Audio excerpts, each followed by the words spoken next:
Hello everyone, welcome to this video. In this video, it's going to be very short, but I'm going to show you how to make sure that your Google Chrome browser is up to date and that you're running the most recent version. So the way to do it, I've got Google Chrome open here. Top right, go to these three dots that say Customize and Control Google Chrome. Click on that and then scroll down to Help. And then in Help, you have About Google Chrome. So click on that. And this will tell you about your version of Google Chrome. So you can see instantly it is telling me that my Chrome is up to date, and it tells me the version number with it as well. If it wasn't up to date, there'd be an option for me to update it here. I'd simply click that option and it will make it more up to date.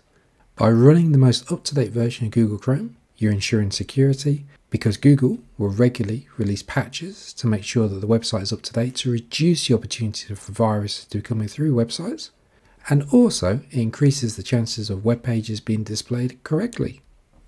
Hopefully you found this video useful. If so, please like the video and subscribe to my channel for more top tech tips.